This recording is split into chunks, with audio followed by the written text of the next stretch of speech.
A story of Robin Hood. In the rude days of King Richard and King John, there were many great woods in England. The most famous of these was Sherwood Forest, where the king often went to hunt deer. In this forest there lived a band of daring men called outlaws. They had done something that was against the laws of the land and had been forced to hide themselves in the woods to save their lives.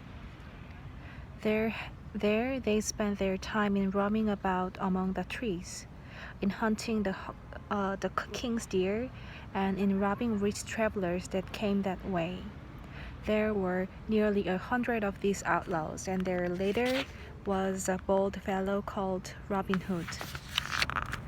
They were dressed in suits of green and armed with bows and arrows, and sometimes they carried long wooden lances and broad swords which they knew how to handle well.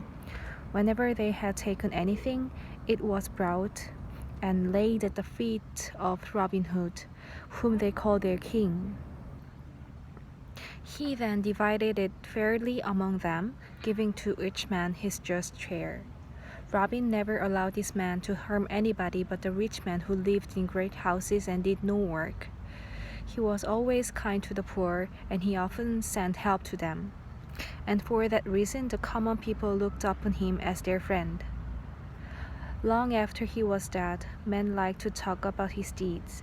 Some praised him and some blamed him. He was indeed a rude, lawless fellow, but at that time people did not think of right and wrong as they do now.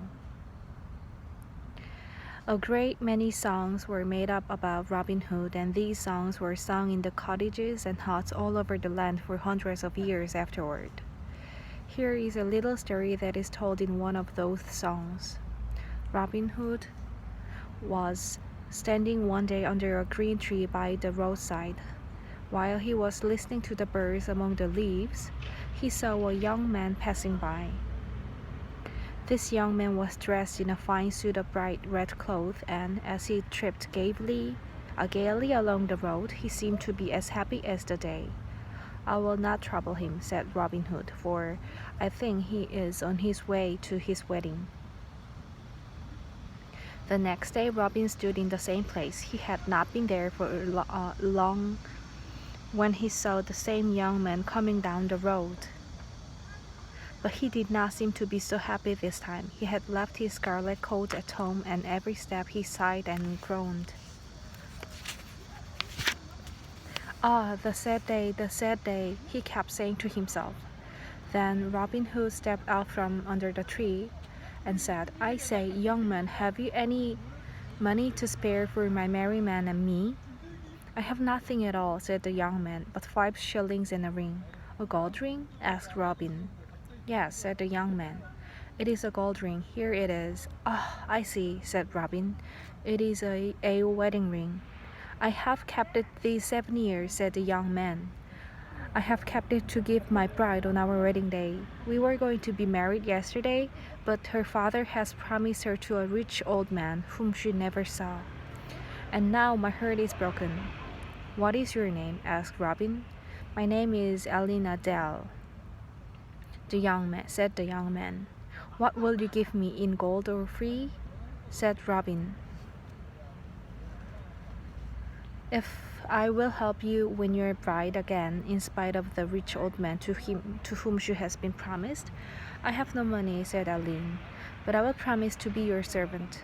"How many miles is it to the place where the maiden lives?" "It is not far," said Laline, "but she is to be married this very day, and the church is 5 miles away."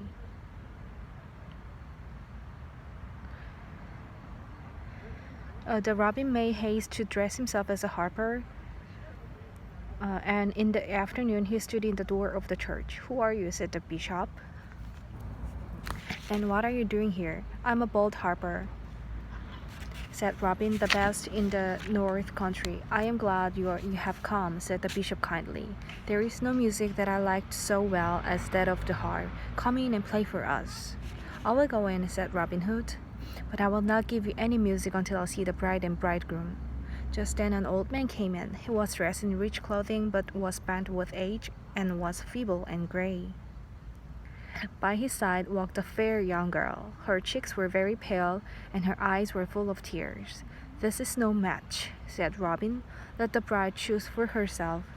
Then he put his horn to his lips and blew 3 times. The very next minute 24 men, all dressed in green and carrying long bows in their hands, came running across the fields. And as they marched into the church, all in a row, the foremost among them was Alina Dale. "Now, whom do you choose?" said Robin to the maiden. "I choose Alina Dale," she said, blushing. "And Alina Dale you shall have," said Robin, "and he that takes you from Alina Dale shall find that he has Robin Hood to deal with." And so the fair maiden and Alina Dale were married then and there, and the rich old man went home in a great rage. And thus, having ended this merry wedding, the bride looked like a queen, and so they returned to the merry green wood amongst the leaves of green.